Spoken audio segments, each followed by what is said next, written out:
I'm sorry. What else did you touch? Everything.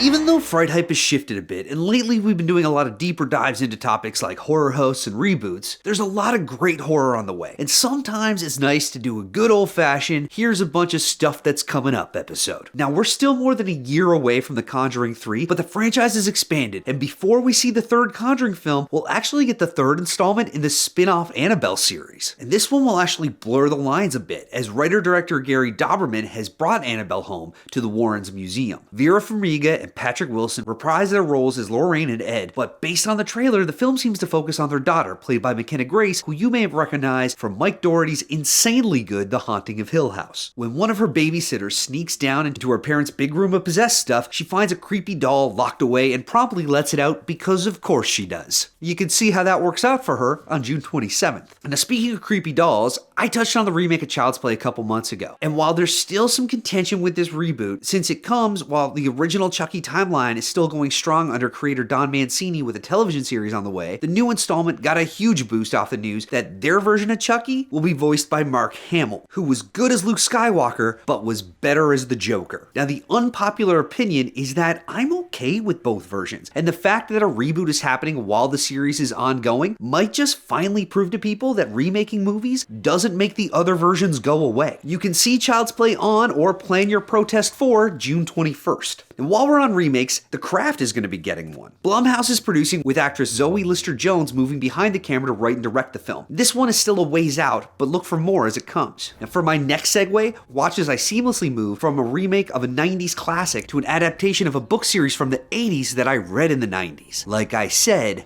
seamless. Now, being terrified by scary stories to tell in the dark is a bit of a rite of passage for horror fans, but it wasn't even the collection of Alvin Schwartz's short stories as much as it was Stephen Gamel's accompanying artwork. That artwork looks to be translating surprisingly well for the screen in Andre Overdahl's adaptation, and we've seen some teasers and a trailer that seem to confirm that the film will somehow manage to capture the disturbing imagery of the books. So, yay. Scary Stories to Tell in the Dark makes its way onto screens on August 9th, which is a little less than a month ahead of what is, based on the way things went in 2017, going to be the biggest horror event of the year. And we haven't seen any footage from It Chapter 2 as of right now, but since a clip has screened at CinemaCon, it seems likely that we'll be getting teased with a trailer soon. Not soon enough, but soon. But you don't have to wait until the summer for all your horror. The Curse of La Llorona, based on the Mexican legend of the Weeping Woman and set within the Conjuring universe, is coming on April 19th. Starring Linda Cardellini, Raymond Cruz, and Patricia Velasquez, the eerie tale is the first film in the Conjuring universe to not spin off from one of the previous installments the way Annabelle or The Nun did, so I'm anxious to see exactly how they tie it in. Like I said, you can find out on April 19th.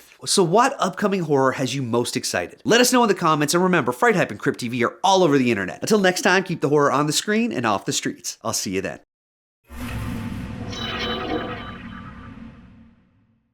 Watch new vids every Monday, Wednesday, and Friday, only on Crypt TV.